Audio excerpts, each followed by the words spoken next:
Welcome, everybody, to the UK Kaiju Curry House.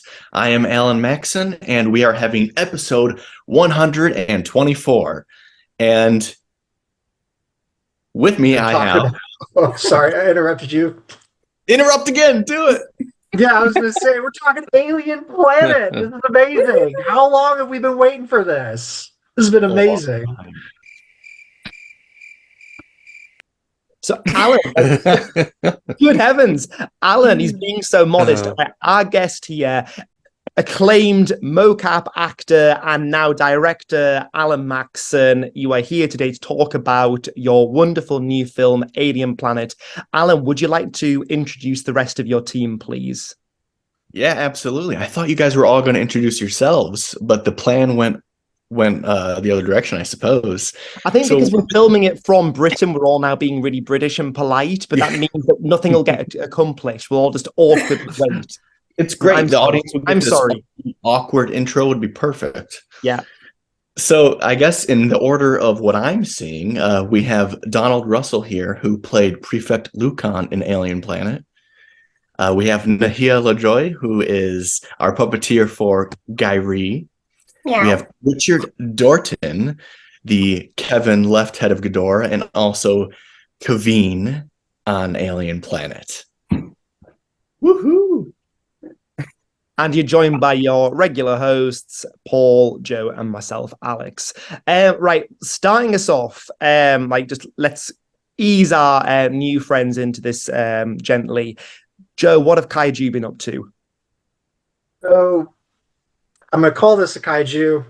People may disagree, but depending upon which ending of the film you may have seen, Joe booked his tickets to see for the first time on a stage Little Shop of Horrors, which I am over the moon about. I've always wanted to see it. I did Rocky Horror Picture Show live before I went and saw Little Shop of Horrors, which seems very different for me. And it was really coincidental because I found it in a program book that our local university theater was doing it, which makes it even better that it was students doing it. So it was coincidental also because I have an Audrey 2 on my workshop table right now that I am building. Some of my colleagues at work listen to this podcast, so don't say anything. But the plan is to put in a small scale Audrey, not quite, coffee can size, but a little bit bigger. And I bring plants into the office, for the oxygen and to make our office environment more homey. So I'm going to sneak an Audrey 2 in and see how long it takes for our managers to say anything. So that is what I've been doing that is monster and kaiju related. How about yourself, Alex? Oh, thank you. Right back at me. Okay, so it was my birthday just over a week ago, my 35th birthday, and I was gifted, thank you, I was gifted with a wonderful group of friends and family that came around, and we all watched Son of Godzilla 1963, and everyone just sat and chatted over it, and there was a lovely combination of laughing, mocking, cheering, and that was truly wonderful. As a little present to myself, I bought the 1973 Megalon Bandai set. So that's Godzilla versus Megalon, my favorite Godzilla film. And in that, I got the Megalon figure, Jet Jaguar, and Godzilla. Just cute little figures, just $30 each. Normally, the three of us, we kind of buy eye-wateringly expensive figures that make our wives kind of frown and kind of go, why have you bought that? Whereas these figures, they're a bit more affordable. Also, you mentioning about kind of you have a couple of colleagues that listen. I had a very funny one the other day where I'm in the classroom, because I'm a teacher, and this kid kind of pops his head around and says, "Sir, I'm thinking of having Japanese this weekend." I'm like, "Oh, that's nice, thank you, but I'm teaching. I'm thinking of having kaiju curry, katsu curry." And I'm like, okay, just kind of like gave me this knowing nod of, right, okay, yes, I've clocked that you listen to my podcast. So that was nice. That was a lovely moment. Alongside that as well, one of my good friends, Mr. Waitman, he 3D printed for me a little Gamera toy, which was very nice. So I've busy been spray painting that and painting it. So that's been good fun. Before we kind of pass on to our guests, Paul, what have Kaiju been up to? Oh, see, I'm going to let the team down now because I haven't been up to a huge amount. The only thing I've done is I watched this I say really old. I watched an anime, the original Guyver anime on YouTube, just because it's been a while. I love the 80s one. I think this was early 80s, and it's like just under an hour, but it's a feature length. So it was really good. It's just like the whole story, but instead of 12 episodes, it's just condensed into 1 hour, and it's like the only one where you see a female Guyver. So that was pretty cool. But other than that, I'm afraid I've been decorating. So yeah, nothing exciting. So let's shoot over to Alan. And what have Kaiju been up to?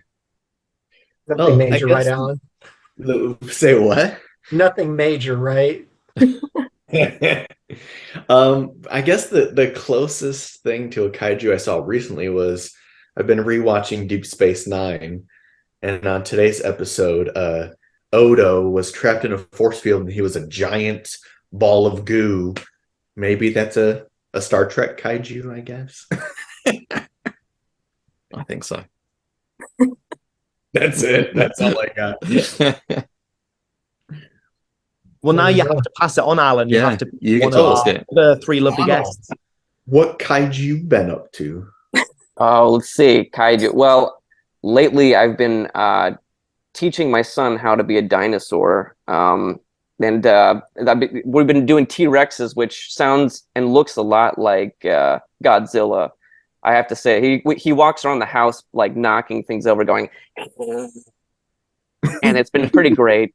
I've also been teaching him how to be a Triceratops, so we're like on our knees on the floor, which both are kind of very kaiju-esque. So it's been a blast. Give yourself some knee pads. Other than that, I'll just put a random trivia. My dad was an extra in Indiana Jones and the Raiders of the Lost Ark for half a second as an extra. And if you don't pause the screen, you can't even see him. So that's kind of my family's claim to fame, is half a second in Raiders of the Lost Ark.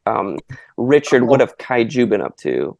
Oh, I was going to say, Donald, I have to interrupt here. Sure. Have you seen the daddy sore on social media whilst you're pretending to be a dinosaur and teach this? Have you stumbled across this? I haven't, but please send it to me. There's this poor unwitting woman, and her daughter and her husband have this gag that whenever her daughter says daddy sore, the husband starts acting like a dinosaur, and he goes full tilt, like Thanksgiving, just throws his head into the turkey and starts gnawing away and like roars. But there's like a whole like bunch of them, and like she just like gets so fat. It's brilliant. But yeah, if you're on TikTok, any kind of social media, you can just look up daddy sore, and it is the best kind of like it can give any husband ideas, to be fair. I'm looking this up, daddy sore. Here we go. Thank you. And I'll pass it on. Richard, what have Kaiju been up to? I was in the mall and I bought this. Hey! I've never heard of him before. Who is that? All right. Yellow Ghidorah. Yeah, I saw it in the window and I was like, I have to have it. I'm so stupid. Why not? Why not? Yeah. And it's my new favorite thing to have on my desk to look at. Also, I am working on a video game, and the reference for the character that I'm playing, which is super, super secret, was sort of has to move like something from Pacific Rim. That's what I was given. So it's a very, very cool character. So that was kind of cool. Very cool. Yeah. And then this week here in Los Angeles, Jurassic Park, the live show is coming to the Crypto Center. I still want to call it the Staples Center, but one of my mocap students is the lead in it, and she hooked me up with tickets for my family. I'm bringing 20 kids. This is Uncle Boo Boo's dinosaur trip for the little boys in the family. Apparently, everybody in our family seemed to have boys the last 10 years. So it's dinosaurs and Uncle Boo Boo in Jurassic Park. So that's sort of what I've been up to, which means gotta pause. Yes. Where did Uncle Boo Boo come from? Uncle My Asking girlfriend calls important questions here. my girlfriend calls me Boo Boo, and my godson heard it one time, and that's it. It just I am now Boo Boo, and he is now 8, and he still calls me Boo Boo. So all the kids in the family call me Uncle Boo Boo. I'm going to call you Honey. Uncle Boo Boo Ghidorah. I actually the most recent baby actually does call me Boo Boo Dragon because of Ghidorah. So that's pretty cool. This is amazing. Love it. I guess at least he doesn't call me Boo Boo Kevin. So I'm going to call you Honey Boo Boo Dorton. So it's my turn. Naiia, what have you Kaiju been up to? Yay! Thanks for passing it. Thanks for passing it, Boo Boo. I have a soon-to-be 1-year-old, so I truly feel as though I have a little kaiju kind of going around the house and just wreaking havoc, especially on my 18-year-old cat. So that's also inspiration for Guyri. But so he just likes to grab my ancient cat and just shake him like a stuffed animal, and both of them are into it. But in a professional sense, last weekend was Anime Expo here in LA. And I had a gig at the Biltmore Hotel, which is a 100-year-old hotel in downtown LA, very rich in history. They were active during Prohibition as far as bootlegging. They were an infirmary during World War II. Apparently the place is haunted. And of course, in my random fashion, I was working as a mermaid, introducing guests that were checking in for Anime Expo to the hotel. So yeah, awesome. That was my kaiju related. You'll see the tie because Alan apparently did. That's how I got this gig. So mermaids and kaiju, they do meld. There is a kaiju movie more or less out right now, and it's I Was a Teenage Kraken, in which the mermaid is like monstrous. I want to see that. It looks good. It does. It really does. It looks really good. It was 50-50 whether we saw Elemental or the Teenage Kraken movie yesterday. We ended up seeing Elemental, which was fantastic, but Kraken's definitely on the list. Yeah. So I have to ask, you went to an anime convention, favorite anime?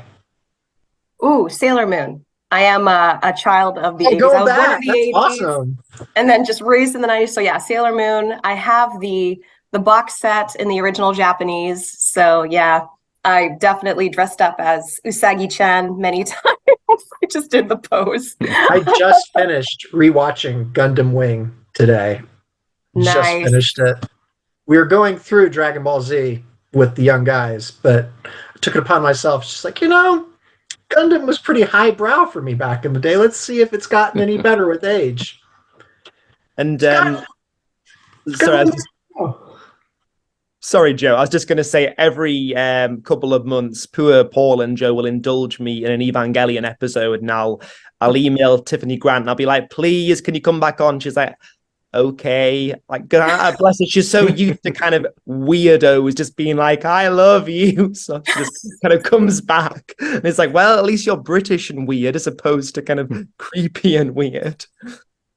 You remind me British, but like the creepy. Is that what you just did? I completely forgot to mention. Actually, yeah, I went to Anime Con in the UK here. It was for Father's Day. For some reason, for Father's Day, I got to drive my son to Anime Con. Don't think it's maybe the other way around, but he loved it. There were so many things he's been watching. I think it's Spy X Family and Demon Slayer. So he was just like in his element, going up to all these cosplayers, like trying to get his picture taken with them. But yeah, it's so cool. There was one stall that had like Neon Genesis, some Gamera and Godzilla merch, but the rest of it was just all manga, and there's loads of blind bags and Funko Pops. It's like, it's like, can we have some different merch, please? Funko seems to have just taken over at the cons. It's shocking. Yeah, because they're cheap. They are cheap and cheerful, aren't they? Yeah, they're cheap and cheerful. They're easy to manufacture. Right, come on. Alien Planet. Yes. I was digging through on the notes, Alan, and back in February 2021, episode 63, so basically half our catalogue back, you came on to talk about Alien Planet. Obviously, we're further back. We were delighted to have Alan, Jason Lyles, and of course Richard, respectively, all three of you at different points talking about your roles as King Ghidorah heads, which we'll get to a little bit later. But Alien Planet, it's been like a long time in the making. This hasn't kind of come overnight. Can you, for our listeners who've been living under kind of a Facebook rock, can you tell us what is Alien Planet all about, please, in a nutshell? Yeah, well, Alien Planet is a movie about two different alien species that have had a long history of hatred and prejudices and a war, basically, between the two. And eventually, one species was shipped off to a new planet so that the oppressors could live happily without them. And then the oppressing species started to run out of water because they abused their planet.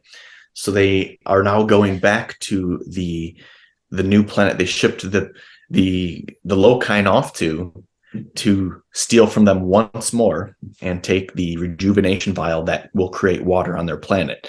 So it's like a never-ending push of just taking advantage of and oppressing this other species.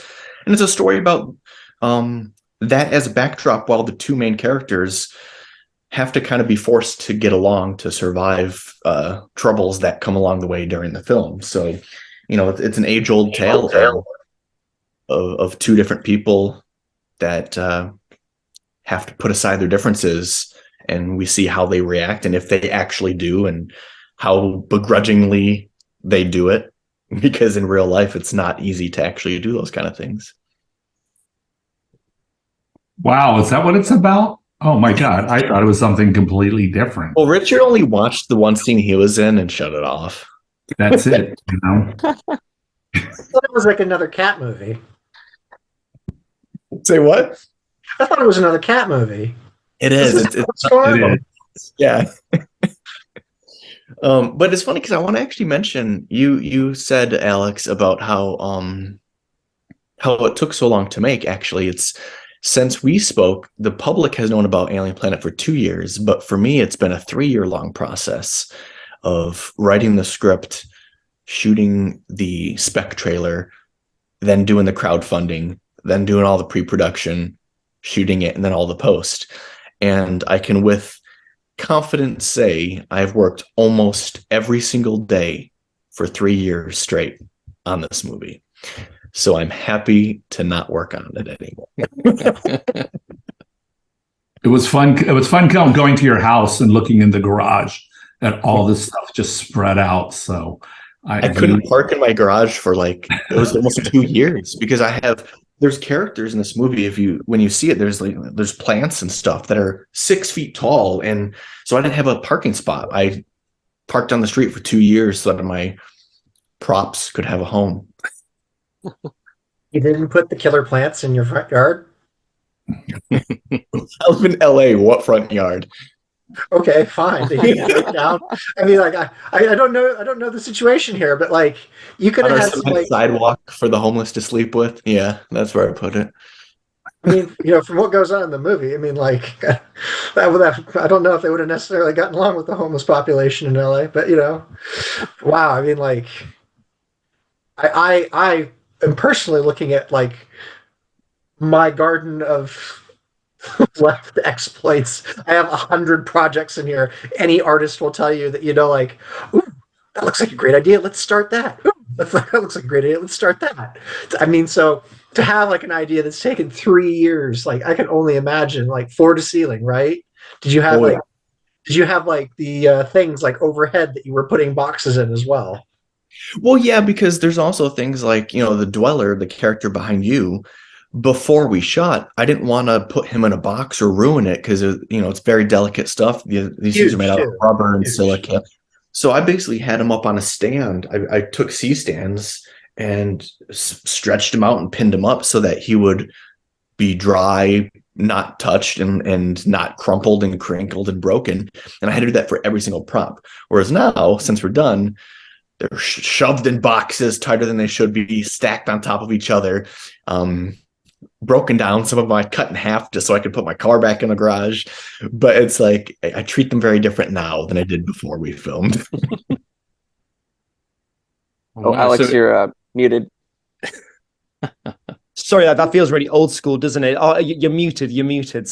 I do apologize. Very unprofessional. Yeah, no, but it's funny you mentioning that, Alan, because my cousin, who he collects BBC props from the classic Doctor Who, he said that one of the big challenges is at the time of an episode or a story arc being filmed, things are kind of carried around as like the Ark of the Covenant. And then afterwards, it's just basically, throw that crud into a box, shove it aside because it's on to the next project. And then, of course, there's this treasure trove of props that are very meaningful and special to people 10, 20 years down the line. But it's having the space to kind of look after them correctly, to curate them. Yeah. But thinking about what you said earlier, like it wasn't kind of meant as a criticism, but like the fact that like, you have been working on this for 3 years. And what was lovely was that we've been positioned within UK Kaiju fans to kind of speak to you from Patina when you had your short film, for those who don't know it. And you were like, I wanted to do a really good film, but I had the budget for it to be really good and short, or I could go for something lower budget and it be, more in the style of Cookie, like no disrespect, kind of a bit more kind of hammy. No disrespect at all. Cookie is a bad movie for sure. Yeah, yeah, exactly. And we embrace that. But it's lovely that like to see you kind of go on that journey from Patina all the way forward now. I love that you still remember that conversation, because that was actually, for people who did not watch episode 60, whatever number, when I made Christmas with Cookie, it was a feature film for $1,000. And then my next idea was Alien Planet. I had already started plotting out the story for Alien Planet, and this would have been 2016 or 15, 16-ish, somewhere there. But I knew I had to have something to show for that was, quality in order to raise the money I needed for Alien Planet. So I put my thoughts for Alien Planet aside temporarily to make this 10-minute short film, Patina. And then once I made it, then I was like, cool, now I have a product to show that I can do well. And that's when I pushed forward with Alien Planet afterwards. So yeah, it was a stepping stone, like you said. So I'm happy you remembered that, because that was definitely a intentional journey path that I took. Side note, I think Christmas with Cookie is actually the greatest Christmas movie ever made. Anyway, that's all I'll say. But Tina, it was a great 10-minute dad joke, to be fair. It's great. Donald might be my only Christmas with Cookie fan. I don't know. I kind of like walking around like Monster Palooza with Alan, and then just seeing all the Cookie fan show up. There's actually shocking movie. There's a lot of crazy people that love that movie. I'm surprised that this wasn't how you marketed Alien Planet. Alan Maxon, Christmas with Cookie. Yeah. In the same way that like it's James Cameron, Terminator, you need to go out there with your branding, Alan, of kind of things that you're known for. From the visionary director of Christmas with Cookie. Absolutely. Yeah. I'm kind of disappointed that Cookie didn't make a cameo in this film, actually. He did. What? So did Patina. Both of them are. Would you like me to point it out, or do you guys want to find it later? No, I want to know it right now. Thank you. So when you're on the spaceship with Bro Cheat at the beginning, Yes. the monitor where he's talking to General Delichon, the other monitor rotates between a picture of Cookie and Patina for the entire time. And you see it clearly if you are looking for it. Oh, my Lord. I And respect there's that a- you there's a committed to burn- having Easter eggs in this. Well, it's a connected universe. All three of them have connecting. Patina had a little connection to Cookie. And then these two, there's actually a burnt elf skull and a head from a Patina robot is actually in the Dweller ship. You can find them if you look close enough. So those are I connected. love the Easter eggs. Wow. I wasn't looking for it. That's I'm going brilliant. back now. This is great. So, serious question, Alan. Are you basically saying that this is part of the Cookie cinematic universe? Of all the movies that we will title it, I suppose Cookie will be the lead, I guess. Yeah. Phase the write-up. 1, phase 2. Paul does the write-ups for the episode. Paul, you better be taking notes right now. The Cookie Cinematic Universe. The multiverse of Cookie. Cookieverse. Rather than just being very silly, I do have some genuine questions for you. Where did you film Alien Planet, and what kind of influenced the choice? I would do the simple answer first. Is the influence was budget. That was the deciding factor for all locations. Where we shot in Santa Clarita. We shot in, where was Fonco? Is Fonco in Burbank? Where is that? Yes. Yeah. It's considered Glendale.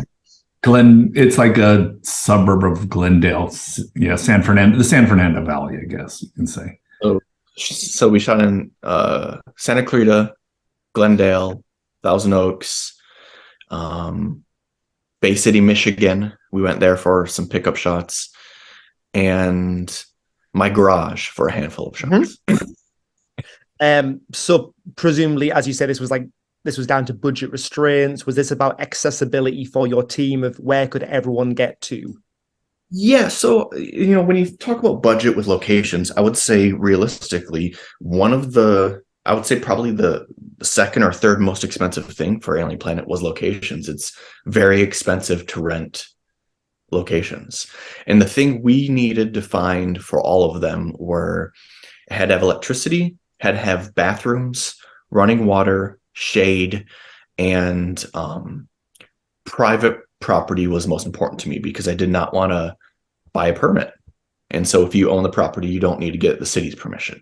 So all three of those things actually made it very tight for budget. And it was actually a damn blessing we shot it when we did, because shortly after Alien Planet was when, in the US at least, the huge inflation took off, and we could not have made Alien Planet today. Like it would not have worked for the money I had. I think we would have found ourselves making a far inferior movie because of it. And so, because the main location we shot at, I think it was like $700 or $800 a day to shoot there. Now it's $350 or $3,500 a day.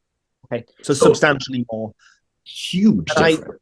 It's coming back to me now. I do remember when we spoke on your episode about Patina, you said that when you're doing kind of like a crowdfunding for this, Alan, the difference between kind of one target of kind of fundraising and a larger one could be the difference between a day's filming and a 2 days worth of filming. And if in that first day the shots aren't great, but you haven't got the funding for day 2, then tough, effectively. Well, that was one thing that we had to plot out was basically how many days and you could shoot for budget wise. And my original script, once I had the budget in hand after crowdfunding, I broke the script down to the dream list of shooting this entire script. How many days would it take?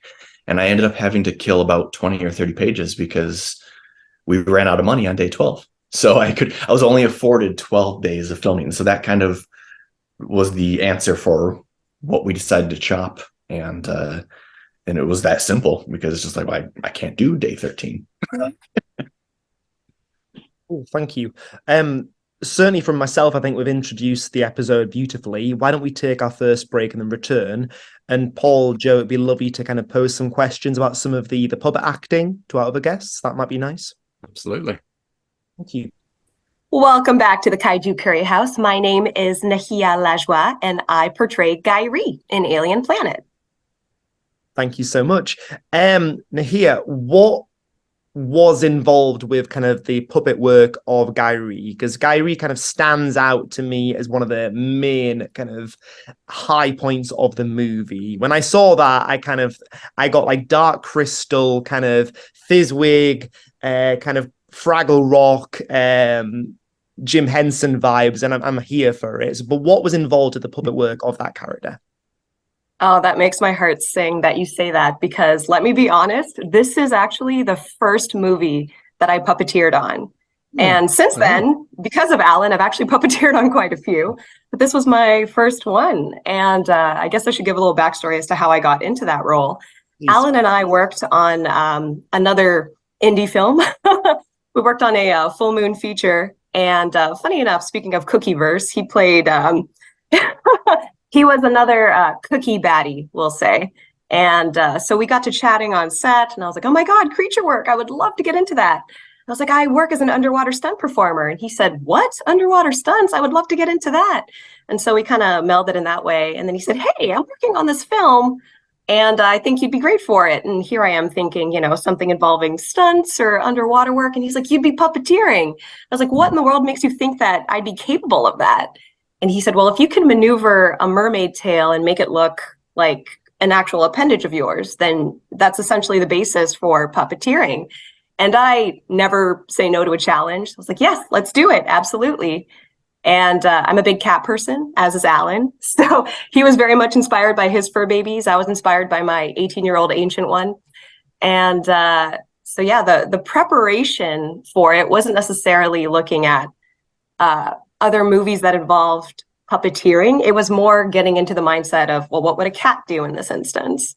And I think that's what kind of lends to a lot of Guy Ree's realistic interactions with Brocheet or with Locke, is that she, this is what a cat would actually do. And so I just kind of approached her from an animal perspective rather than, as Alan playfully called her, a lifeless hunk of silicone or a lifeless. Did I say that? I must have been in a mood that day. But yes, I was happy to give her a life, and I mean, I'm so glad that she was so well received. Gosh, We're on a limb here. Absolutely. Did anybody? I mean, like this is a cat. I'm willing to accept, you know, cat vibes because Alan, I know you love your cats. But when I was watching this film, I was thinking some kind of Mogwai pug abomination. Did anybody else get that? A little bit. I mean, Guy Ritchie was inspired by, you know, mainly My Cat Zira, but also Gremlins and Ghoulies and Critters.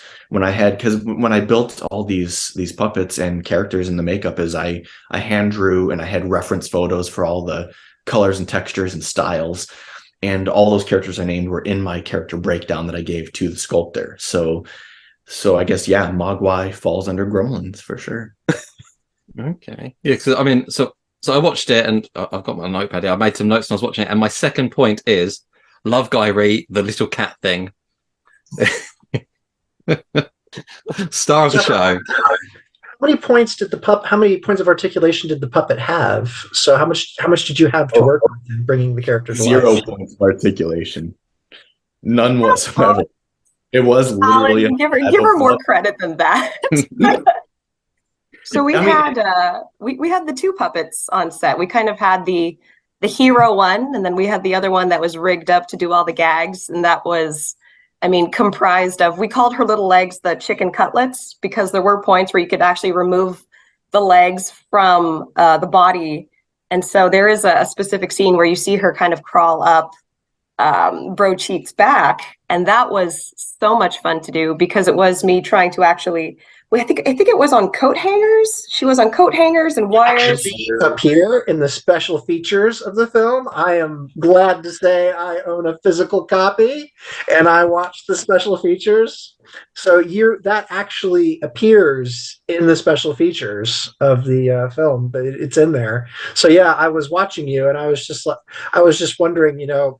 You mentioned earlier, you know, Alan, being in a mood and whatnot. The question kind of stemmed with this lifeless thing of silicone. You're in a mood. Did Alan just mutilate the cat? Just decide to do that on a day? Well, the thing is, too, this is a compliment for Naiia, is the points of articulation. There literally are none. It is a solid piece. So the fact that it looks like it looks like the neck moves, it looks like the feet move, it looks like there are multiple. So that actually is a huge compliment for Naiia. Yeah, because it really is.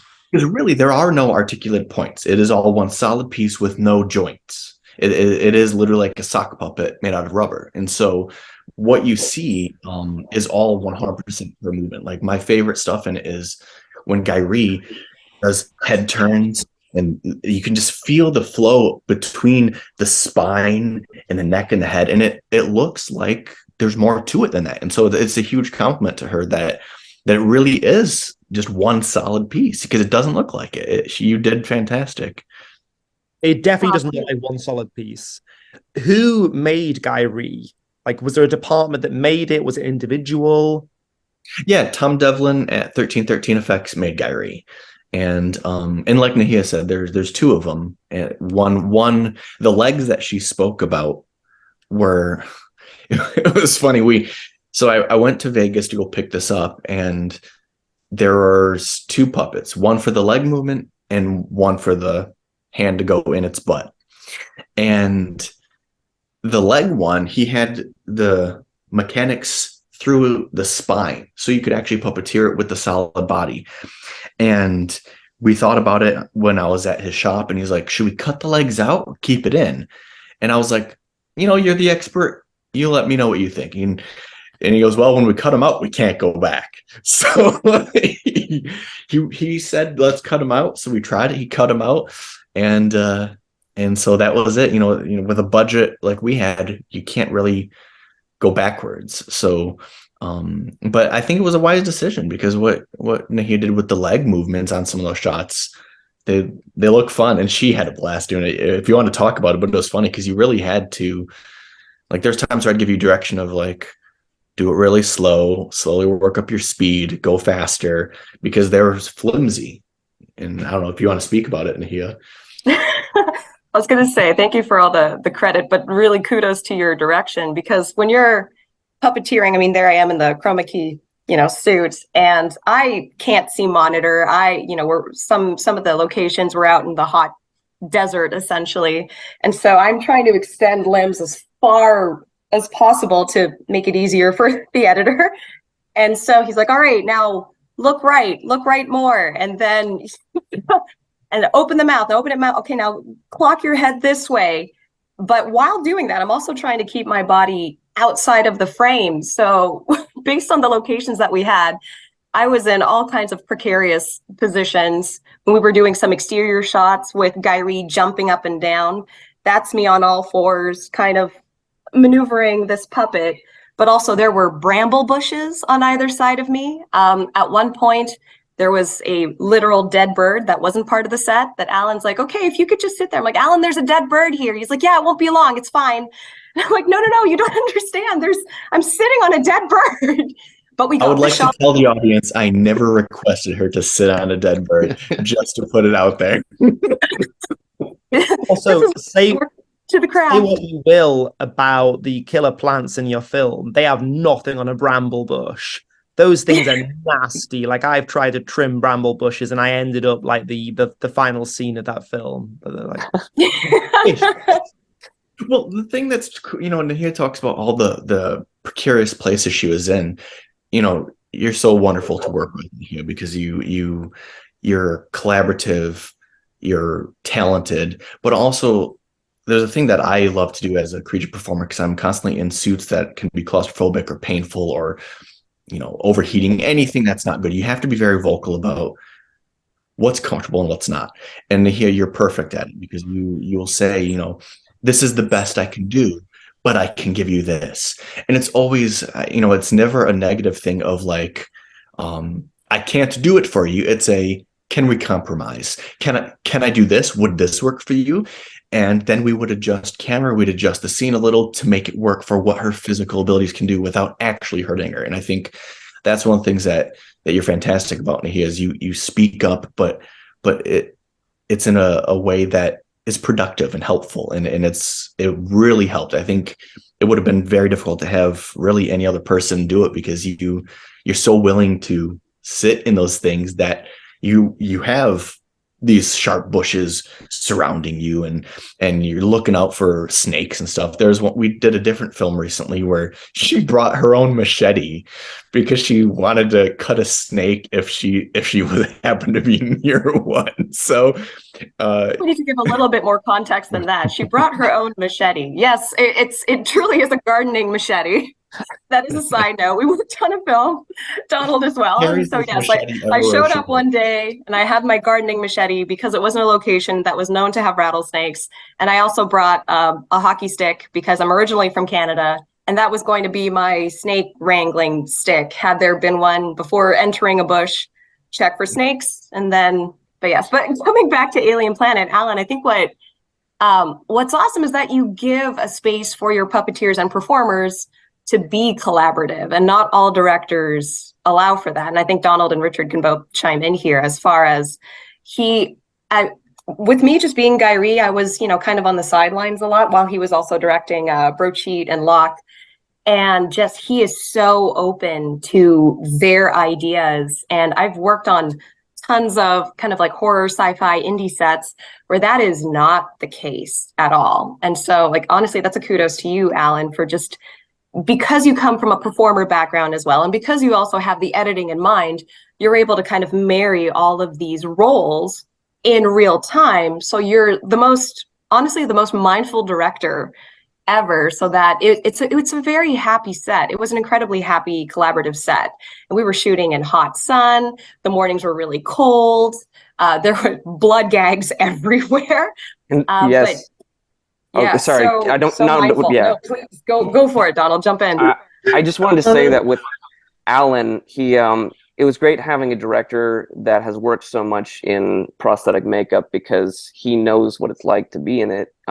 He's been in it at least 100 times, probably more. And, little things like, I'd never been in prosthetic makeup before, but like little things like you have to be bigger with your face just for it to show, because that stuff will cover it up. So like when you're talking, if you don't make big mouth, movements, if you don't articulate, you just kind of look like,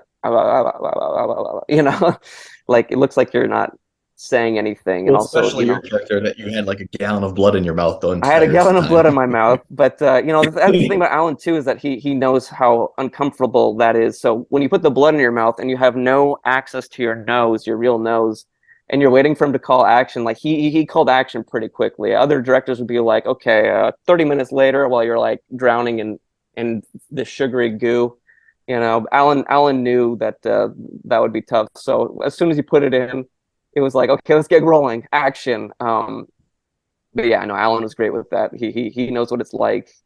He knows that it's like being a mummy, and for a first time performer, I didn't feel like I was unsafe at all with Alan. Alan was that's great director. You guys are all very kind. Thank you. What's funny is the three of you, actually, now that we're all talking about this, the three of you had very particular roles compared to anyone else, where you were all doing planks in every scene. So Naiia was doing a plank for all of her scenes because she had to be on all fours and lifting up this puppet with one arm.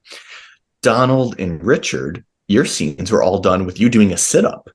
Like, you didn't have any back support, but you guys had to lean forward. So you guys were doing a sit-up while delivering lines and spitting out blood the entire day. So the three of you actually got probably the most workout in out of all the actors on this set. And it helped. It helped with the performance, because you're holding this like plank, because, to make it the angle look good, I was kind of leaned back and at an angle, kind of like, here's my feet and here's my back, just barely lifting up. And it looked good on camera, but that discomfort helps when your character is gushing blood and and dying. Yeah. Richard, Or when you have a ton of spaghetti poured on your face. Yeah. I was just going to say, Is that what Richard, that was? we'd love to hear a bit about your character and your role in this movie. How about your one situation when you agreed to do the movie? Well, I mean, it all goes back to what we were doing. Terry Notary's arm extension, 21-day workout, on the beach and in Topanga, running like apes and working with these arm extensions. And I mean, it goes back because I remember Al and I were talking, and he told me that he had cast Donald. So like he told me, like before he told Donald, he was like, I think Donald auditioned for me. He did great. I'm really, really proud of him. I want, I'm going to give him this role. So it was like, of course, when Alan asked me, he could have said, hey, do you want to play a plant's butt? I would have said yes. It didn't really matter because we are friends and brothers now. And it's like, of course, I'll do anything for you. That's just the way our relationship is. So I don't care. I'm like, there's going to be a ton of blood. It's my alien movie. It's my bloody movie. It's my horror movie. And I'm like, I'm all in. Because we were discussing also trying to get Jason into this so that we would have a little Ghidorah, reunion, and Jason was booked on something else, and so we just gave him a lot of shit for that, because I'm like, you have to do this. It's the three of us. So I now say too bad for Jason, because now Donald can take over, from that position. What's funny is I actually originally, before Jason was booked, I was going to have a role for the three of us where instead of Kaveen being the one that killed Prefect, I was going to have three Kamins there. And when we both die, it was going to be a shot of the three of us laying in our Ghidorah head order next to each other, all bloody. And I was going to have Richard with this hanging out. And it would have been a nice little nod to our Ghidorah. But when Jason was unavailable, I decided, don't worry about putting me in there, because I was busy as heck that day anyway. So Richard got to steal the scene. Richard, I got to get killed by my mocap teacher, which was an honor. I wouldn't want to be killed by anyone else. Well, Richard, Yeah, you make a great alien public relations officer. You did a good job there. I really bought the whole performance. well, did you guys catch his name, Kaveen? That was Richard's stipulation. Kevin. Yeah, That was my- clock that a mile off. I mean, like, there are some Easter eggs that I've totally spaced on, but I was like, saw that, I was like, see what you did there. See what you did That there. was- Were there moans that was his there, email Richard? Did you reply to moan me. about that? You what? Did he have were there any sighs when you said, "Oh yes, your name is Kaveen"? Well, that was his stipulation. When I emailed him the official offer, Richard said, only if you can name my character Kevin. See, I get it now, Alan, because we were joking earlier, but Legendary Pictures don't realize that it will be Godzilla versus Cookie as the next film, and King Ghidorah is part of this whole kind of Cookie Alien Planet cinematic universe. I'm ready for it. There'll be a lot of blood for a Godzilla movie, but then some of the early 60s movies, they were pretty gory, so that's fine. Speaking of, I was going to ask about the budget, but you know what? To hell with it. What was the budget just for the gore? What was the budget just for? How much does 11 gallons of explosive blood set us back? Not a lot. The blood was very cheap. I think it was Okay. I think it was $25 a gallon, and we had 4 blood cannons on set, which a 14-year-old on YouTube showed me how to build. So that was like $12 from Home Depot worth of parts. So quite cheap. So if you'd gotten pulled over with 14 gallons of blood in any vehicle, what would have been how are you going to do this? Because there's a rather infamous, Alien versus Predator moment where they were trying to get a significant amount of the drool, which is, I forget what kind of lubricant it is, but kids don't go looking it up. Anyways, they almost got dinged in custom because they had so much of this coming in for their movie set. And it was just like, oh gosh, but blood is just so much more visceral. You don't have to wonder about that. Like, someone had stopped you like, what are you doing? Well, I've been in a lot of precarious drives after shoots because, since I play the monster often, I'm always driving home with blood covered on me or makeup still under. I look like under my eyeshadow and stuff. So sometimes I look like I came from like a goth concert and like drank some goat's blood or something. And it's usually late because the shoots are night shoots. So it'll be like 4 a.m. driving. I'll go through the drive-through at Carl's Jr. I'm like, I want a Beyond Burger, no cheese. And like Actually, like, show up to the window, like, caked in blood, and you're just like, this is cool for me. I didn't think your wife knows that. Like, have you explained this to her? It's like, babe, if I ever go missing, I just want you to know when I'm driving the car along the highway late at night and someone pulls me over for speeding and I've just got blood like dripping down one side of my face, just know that like when I get my one phone call, like you have like a card that just says actor, so you can get out of this stuff. You always open whenever, like, if you're ordering at a window with blood covered on you, you always open with, oh, sorry, long day. That's all you need to say. I was looking for kind of links and possible inspirations, Alan, for kind of that gorier element in your film. And I was thinking about kind of stuff that you've acted in, it strikes me there's a lot of links to your role as the creature in 2017's The Woods. Have I got the name of that right? Because like you kind of appear as this green kind of humanoid. Have I got the film right? Because like you slash quite a few people, and it's uber gory. Have I got that right? Yeah, it was a short film, and yeah, there's quite a bit of blood in there. In the woods. So Yeah. what was the inspiration for going for a more of an ultra violent tone? Because it's fun. Like I love like Ash versus the Evil Dead, the TV series.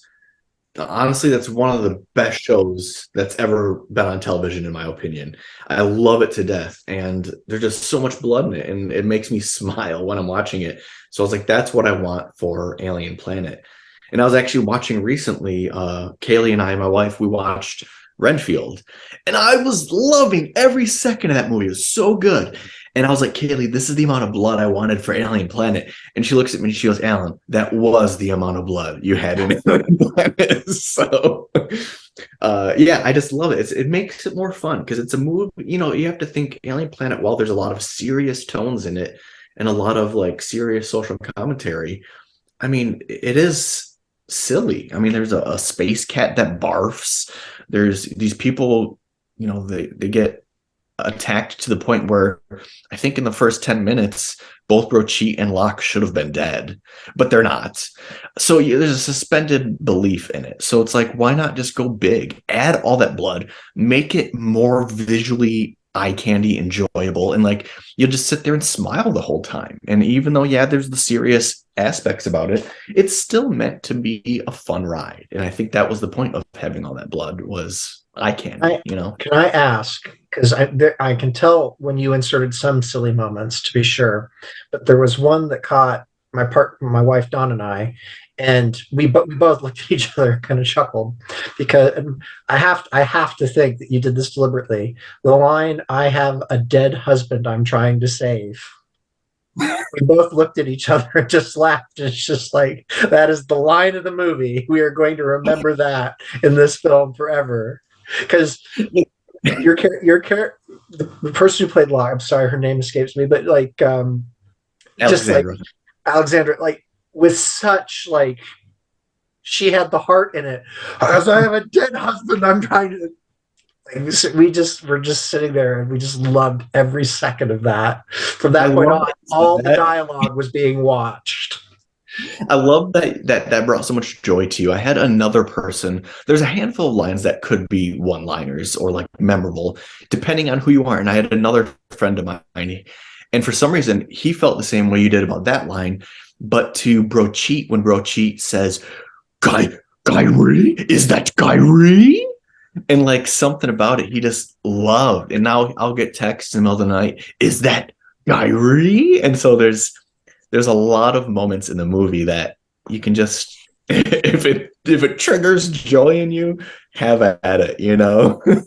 I think in terms of the gore, just kind of like a final note before we take our second break, you almost you reach that point with violence where if there's just enough and the tone's right, it feels really sinister and threatening. But when you go well beyond that point and you kind of enter what I describe as like the Mortal Kombat level of violence, like especially the more recent Mortal Kombat games, where like people's heads get ripped off and then selfies are taken with kind of like, you know, their brain matter spewing everywhere. It's kind of like, this goes so far beyond into the ultra violence that it's like it's out and out comedy rather than kind of threatening, if that makes any sense. It's kind of like you have to kind of go, okay, I'm going to go to this point and then go far beyond it. So it's not ambiguous that it's silly.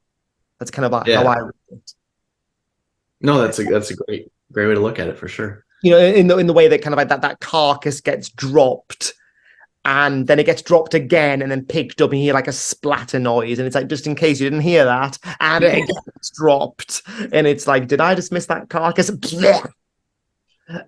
the whole kind of the vomiting of the bile, like it's that kind of gross out kind of horror, much kind of like in the style of, is it Slither by James Gunn, of kind of like in my opinion, like well towards the icky side of gore, of kind of horror, but ridiculous. Absolutely. Yeah.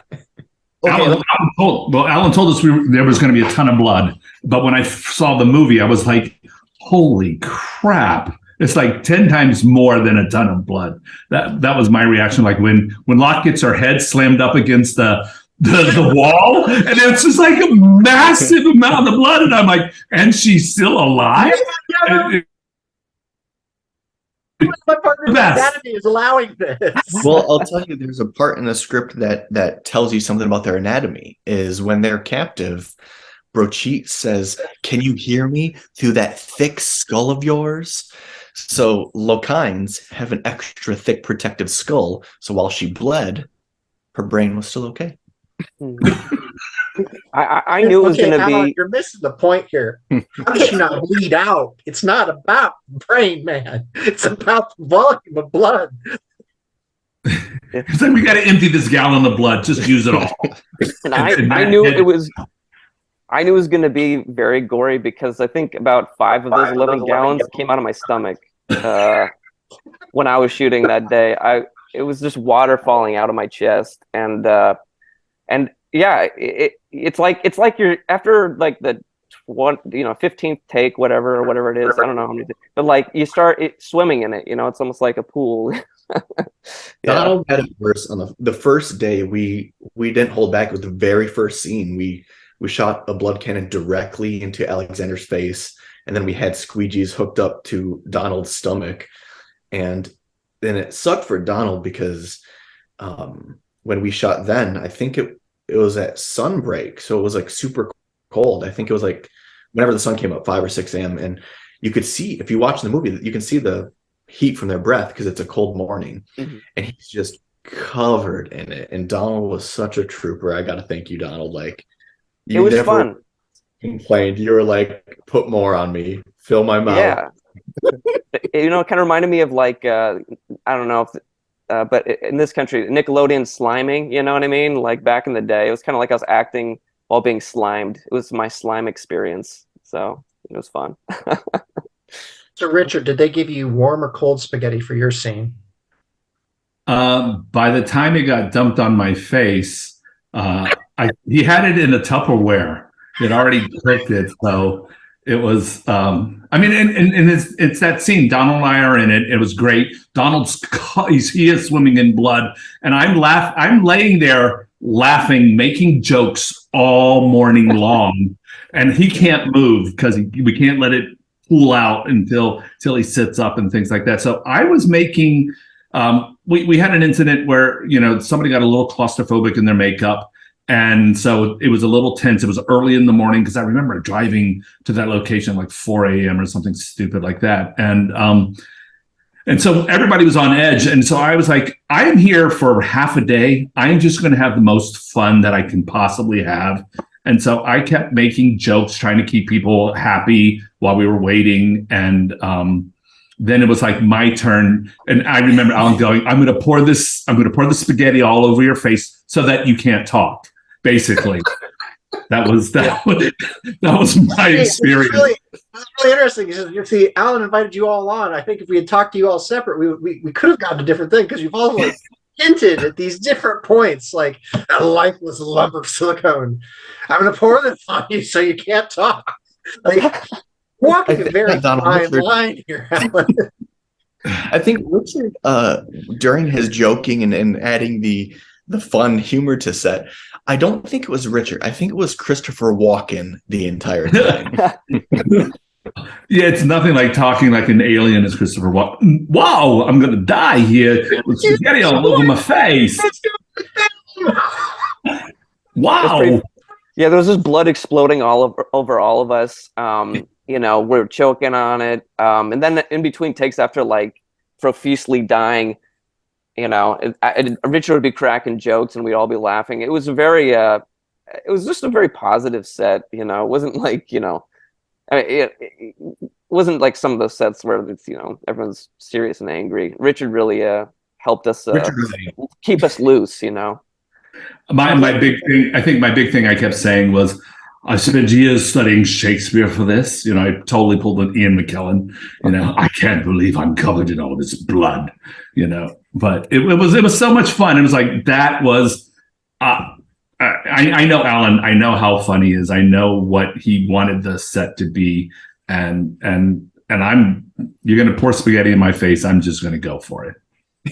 Well, you know, I love hearing this because a lot of people have said this all to me as well about how much fun it was. And I'm biased because it's my film, so obviously I had a blast. But like to hear everyone else felt the same, it felt really special. It was such a great team. Every crew member, every cast member, it was just, we all had a lot of fun, and we all knew we were making something that was going to be enjoyable. And yeah, I'm glad that everyone else felt the same. So. We do have a couple of questions that aren't directly linked to Alien Planet. We've got them on our Facebook group. There's one for the two of you, Alan and Richard. Paul, do you have them to hand? I have got some of the questions. So I've got one from Brandon and one from Emma. That's what I've got as well. Yeah. Yeah. Would you like to kind of pose them to our guests? I absolutely would, yeah. So Brandon Hickley Smith has asked, what was it like portraying one of Godzilla's formidable opponents? Would you play another kaiju in the future? Richard and Alan. Sorry, I guess Richard. huh? It's for both of you, that question. Yeah. Of course we'd play it again. Yeah, I mean the dream is to continue and also to bring new characters to life. That was the one thing about Godzilla King of the Monsters. We didn't just play Ghidorah like in that ending scene where all the kaiju surround Godzilla. We got to play other kaiju. So that was, you know, you're like, oh, Ones that are bowing to them. We got to play them. Yeah. So if they want to continue, we're there. You know, I'm still waiting for, you know, Mega Ghidorah. So. Oh, they need a We mecha. can hope. Why not? Yeah. Right? Mecha King Ghidorah is Mecha so King amazing. And I have to say this because I'm actually part of a energy efficiency and renewables team in utilities, making the world a good place. Mecha King Ghidorah is solar powered, I have to say. So, you know, we're being very proactive, you know. Mecha King Ghidorah's got it going on. I love it. I've got a question for you, Richard. Thinking about kind of your incredible roster of games that you've worked on, and I love your tagline of if you played a video game, you probably killed me. What has been your favorite video game that you have worked on over kind of your career? See, that's a loaded question. It's really hard because, I've been in over 150 games. Every game to me is special.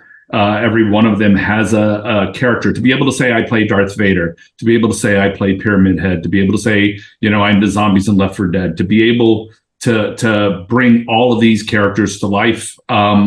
It's a huge responsibility, and it's also like an honor. The first time I got to be Wolverine, I almost died. You know, I'm like, this is what I dream of doing as a kid. I got to play G.I. Joe. All of them are very, very special. So it's really hard to narrow it down. I mean, it goes back to my very first game. I got to play Shaggy, you know, in Scooby-Doo. So something as crazy as a character like that, to go from there to playing Darth Vader, to playing Master Chief, you know, and I have games like Left 4 Dead that I think defined my career. Working on Uncharted changed the course of gaming to me. The way the cinematics started getting the respect that they deserved for our acting.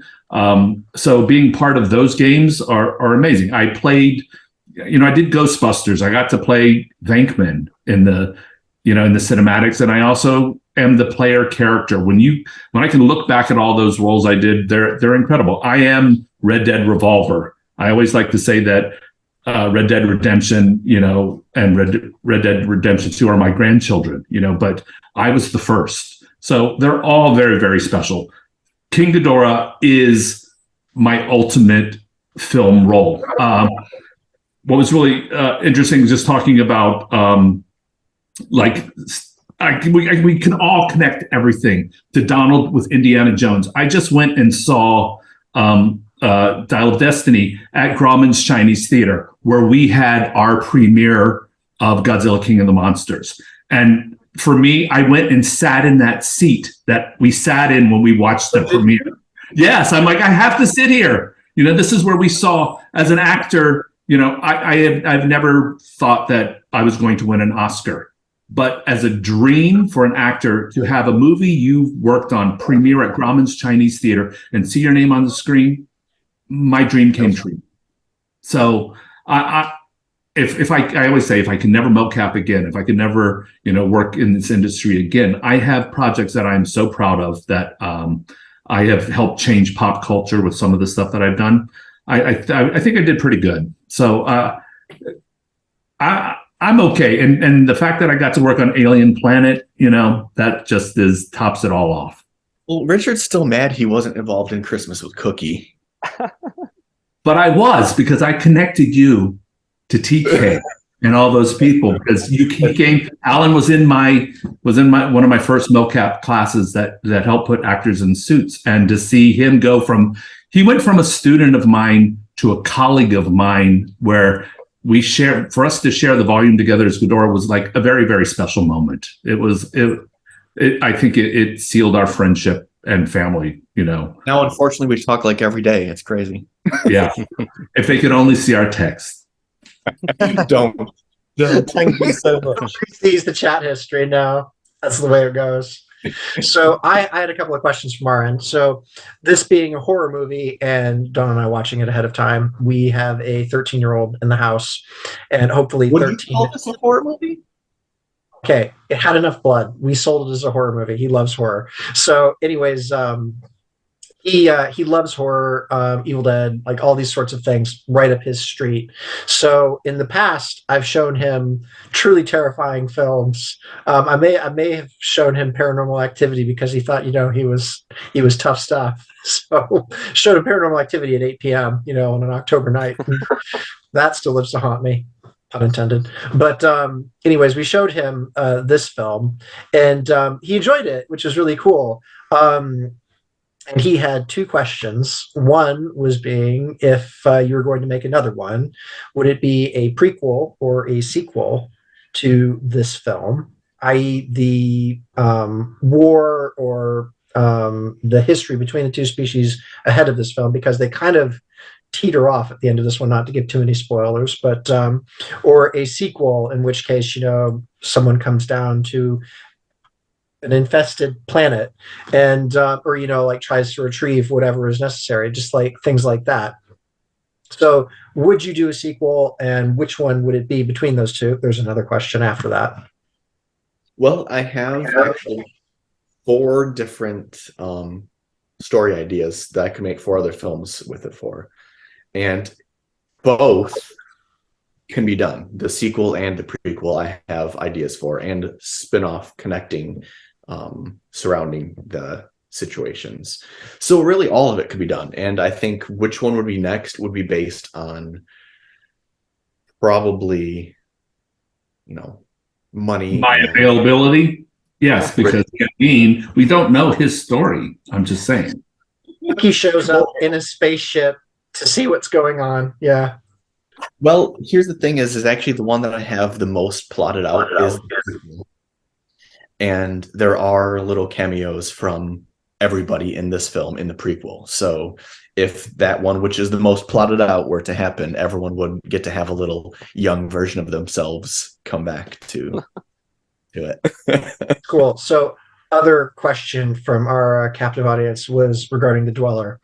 And I don't know if this is a plot hole, if this is deliberate, if this is just a delicacy point of view, but he noticed that the Dweller is bringing fresh meat to his captives, which he intends to eat as fresh meat. So the question was, why doesn't he just eat the meat and leave? It seemed he couldn't put the two together. He seemed like it was kind of like around. It was just torture for the sake of it. So please. Well, what to me at least was supposed to be implied was he probably took a bite out of the other half of those fresh meats, and it was like an appetizer. And he's fattening up his two captives for the entree. So it's a bigger meal. You got to play for the long game. The dweller thought ahead. Yeah, fair enough. It was just one of those questions that just comes out. It's just like, he's got the meat. Why is he keeping him alive? Who wants to eat piche when you have locine and camine? Hey, Exactly. Gives the camine and locine a little bit of a peach flavoring, like what is it, turducken? You know what I mean? Yeah. Oh yeah. I'm not confident those are actually piche that he was eating. Yeah, probably There not are peach. little critters that look similar, but I guess that will be yet to be reviewed in future movies of what those critters were. Here we go. Okay. Can I ask another question to both Alan and Richard? This is from M. Bryant, and she wanted to know, what's the biggest challenge you found working with motion capture suits?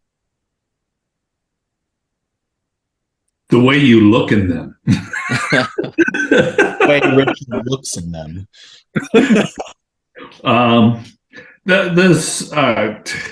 I've been doing this for so long, I don't care what I look like anymore. I just want it to look as clean as possible. You feel very vulnerable in a mocap suit. I think that's the one thing that you feel. I mean, because we're relying on our pure imagination to create our environment, our props, our scene, weather, whatever it is, we're using our imagination. We have to create our own costuming in our mind. Like if you're going to, move a robe, or if you're going to take off a helmet, a lot of that stuff is something that we have to create. So the suits are nothing. It's about staying true to your imagination, making sure that you can create all of this stuff to feel realistic for us.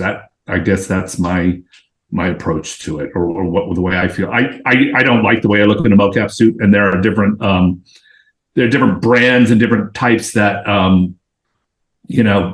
that I think look better. I worked on at Sony San Diego. I worked on, I think it was a God of War game I was in, and they used to have all solid color mocap suits, like all yellow, all red, all blue, so that you could tell each actor apart because the background was all black.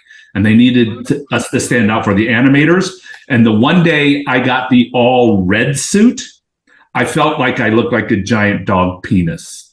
So I never got in the red suit ever again. Clifford Peanut. And I've never revealed that story. It's an exclusive to Kaiju. This is why we record, for kind of just little snippets, for want of a better word. Just I would agree with Richard about, the toughest part is the imagination, but I think I've been lucky with the few that I've done where I've had reference monitors. King Ghidorah, we had a monitor up showing us what we looked like during performance. The Star Wars Rise of Skywalker thing I did, we had a full-on rendered monitor and earpieces to hear the people talked and everything. So, I've been lucky with the ones I've done where my imagination wasn't handicapped because I saw what the viewer was going to see. But I think, there's a handful of them. I did a couple as well where you just don't know and you have to use your full imagination for your environment and all the stuff Richard just mentioned. So I think that's probably the hardest part. But Richard would know more than me, but I imagine there's more going towards what I've experienced where you have reference monitors to make it a little bit easier. Yeah, I mean, we're playing characters that have like spikes on our shoulders, or like pauldron. And if you can't see that in the real time, what it looks like, if I have a spike here and I raise my hand, I'm spearing my face with the spikes. So you have to learn how to move this way. You have to, it's all about, we're lucky that I've been in this for oh, that's Siri. I'll tell them. We've been in this for so long. I've been in it that I've seen the technology grow, and that has been the joy of my career, to be able to be along for the ride and see how has made it better and easier for today's generation of mocap actors. So when we started with a drawing, I was lucky enough to Hanna-Barbera gave us the Scooby-Doo Bible of all the characters, but it was all drawings of all the characters from Scooby-Doo. And then you look at a drawing and you're like, okay, that's who I have to bring to life to now where they can drop the animated character on top of our skeleton and we can figure out how it moves. So that's been the technology has been amazing. To Unreal Engine now, where you can render out a scene in 6 weeks instead of 3 months. So. I do think it's time that we wrap up the episode, but I feel like we could carry on forever. I feel like we could do 2 episodes for Alien. Can I ask one more question? Go for it. Go on. I would love to know, because traditionally we ask Alan this, whenever we interview him, but what is next for all of you? Where would you like to go next in your careers? What projects do you have going next? Because it's as wonderful it is to talk about Alien Planet, now that we've seen the film and everything, the tantalizing idea of what comes afterwards for all of you as very talented people. It's always very intriguing for me to see where you go from here. So if you would be comfortable sharing what projects, if you can talk about them, or where you would like to go next, please share. I would love to hear it.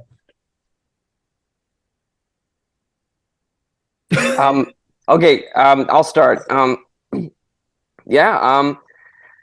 I just recently worked with Alan again and Naiia on a new horror movie coming out, anthology movie coming out in probably a couple of years. So that was fun. I'm happy to act, whenever I can. I work behind the scenes on the soap opera Days of Our Lives. So that's my full-time job. So I kind of I act where I can, but I'd love to do more stuff, I'd love to do more like sci-fi, horror stuff, and comedy. I mean, I would love to do or a mesh of all 3 would be great. That's what I love. More blood, maybe? Well, more blood? Yeah. Yeah, I want every role of mine to have a more gory death than the last one. I want that in my contract. So, as I go on, I'm just gushing more and more, I'll be like, no, that's not enough. Last time I was literally a nuke of blood. Bigger. No. Yeah. I'll go off of that and say I want to work with all 4 of you again on another project. That's what I want. I just want to get in scene with the 3 of you and do some more fun stuff. Yeah. It's good to work with good people. I mean, it's like we were all saying previously in the episode, it makes it much more enjoyable when you have everyone around you that is good and you like. Sure. I guess I'll go. Of course, I'm under major NDAs for a bunch of video games that I'm working on. But I recently just did the last Destiny trailer, and I got to bring Cade back to life, which was kind of cool. And then I just got to do a new Destiny trailer where I got to stunt coordinate, and I can't wait to show that one. I'm working on a couple of huge video games that are years away, so I can't even talk about them. And every job for me is different. I'm casting a project in Vegas for singers, for an artist. Rita and I are working on that. And then I am also working on my own fan film, my own fan project that we've already shot mocap for. So maybe I'll give you guys the exclusive when it's done. Ooh, cool. Please. Awesome. So I'm just quickly asked now, are you Cade? Did you do the motion capture for him in the cinematics? For Cade? Yes. Yeah. Oh, awesome. The new reveal of, when, yes, that was me. Because I saw that trailer, I was like, he's back. I actually did the trailer, the previous trailer before when Cade was killed and shot. So I shot Cade. I killed Cade and then resurrected. I got to bring him back. So And Naiia, what would you like to do for your next project? Let's see. I have a couple of things already in the can that are releasing. And this is a cool segue back to Alan's world, is that he was saying he'd like to work with all of us again. Alan has this amazing ability to just unite like-minded, talented people. And we really do end up working with each other again down the line. For as large as Los Angeles is, the more that you work in the industry, it's actually a very small world, getting smaller all the time. And it's so reassuring to see people that you really gel with and get along with getting more work and booking more work. And that's also how you end up booking more work. So on Alien Planet, his sound guy and one of the special effects makeup artists made their own movie called Isleen Pines, and I was cast as the lead in that. So that's coming out this Halloween season. Also another horror sci-fi that Alan was in, so you can look forward to seeing him in some creature goodness. Third battle together or something? We've worked together. We fight in that one. Yes, we do. We so stay tuned. You kick his butt. Every movie we're in. What was that, Alan? Right? Every movie we're in together, you beat me up, Naiia. Yes, that's always from the first time to there will never be a last time. So that's what we have to look forward to. Otherwise, funny enough, kind of along the lines of Donald. So my day job, as far as niche acting, I seem to find myself in horror, sci-fi, and westerns a lot, which is so much fun for me. But I also have a daytime job on a soap opera. I work on The Young and the Restless. I am Natasha the barista. So you can see me kind of like as this badass chick wielding guns, or I'm serving coffee in a soap opera. Nice. So those are my two worlds. And as far as what else lies ahead, I mean, on the actor's bingo card, what I would love to do, I have two more that I've yet to strike. One of them is getting on a Magic the Gathering card. So to the powers that be, make it happen. Thank you. I was gonna say, well, hopefully one day you'll have a card. And then also doing mocap in a video game. So Richard, we'll chat. I got you covered. Well, the way we normally wrap up our episodes is we all very quickly just kind of propose one thing to kind of suggest to our listeners to go away and check out. Why don't we kind of go around the table? Paul, if nothing else, what would you recommend to our listeners? I did want to mention, check out episode 63, the one with Alien Planet, and see what the original, how Alan spoke about it then, and then see the film and, see what happened. But also, I feel like I should mention episode 16, the one with Patina, because it's now part of the cinematic universe. And episode 25 was where we first spoke to Richard Dorton. So episode 16, 25, and 63 as your recommended listening from myself. And for myself, given that Richard's here right now, I would recommend that you all go and play Left 4 Dead 2. That is my absolute favorite shoot 'em up. It's just an absolute joy. And I'm mentioning this just so I can beg Richard to do the boomer for me. Go on, please, Richard. Can you be a boomer just for a second? Because you did it when I interviewed you last time and you stood up and you moved like a boomer. God, he's going to do it. Oh, God, to have to see, because everything about him. He's up, folks. He's moving. And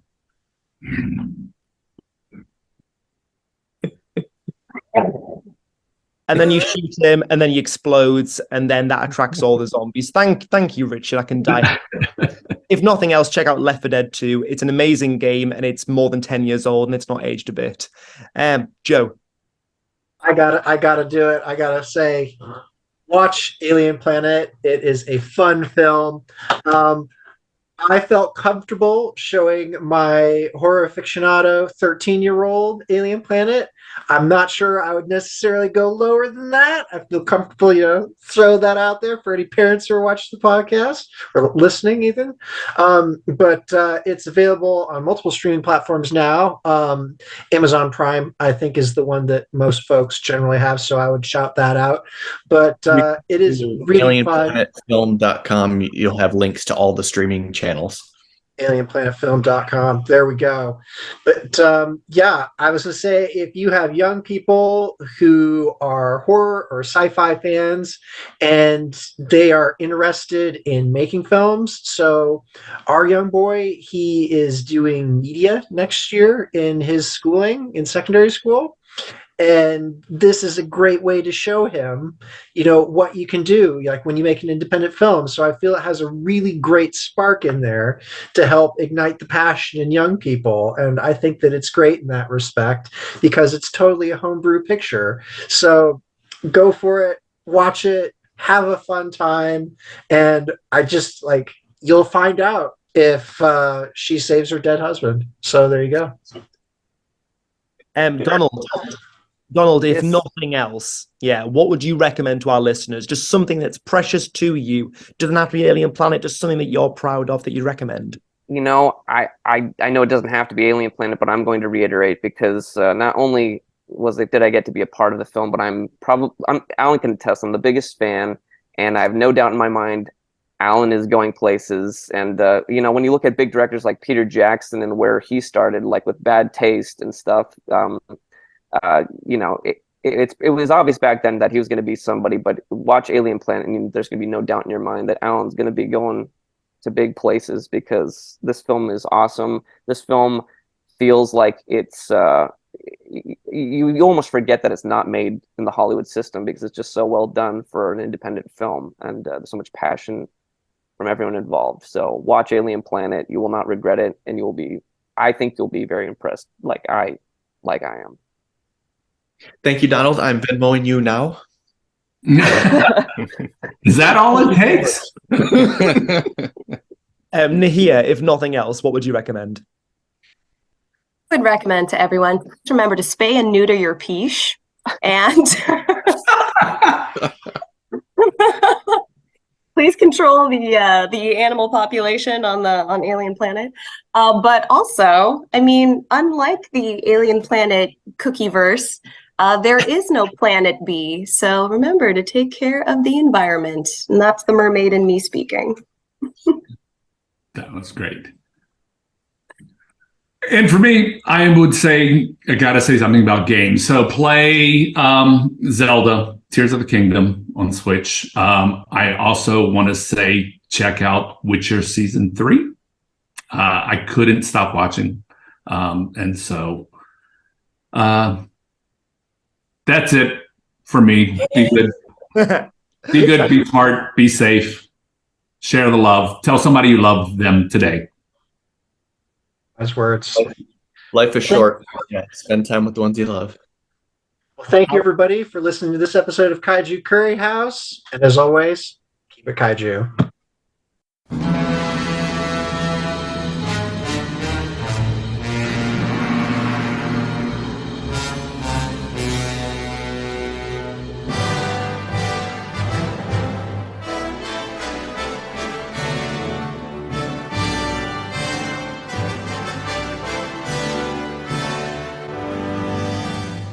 I feel like there are actually 8 people here because Alan's shirt is the 8th person. There's that much personality in that shirt. Like, can we just take a moment to appreciate that man's shirt? It's beautiful. It's my attempt to be like Jeff Goldblum. You need a few more buttons undone. Steady. You know. Steady. This is what happens when Alan starts, guys. It's all going downhill. It's all going downhill.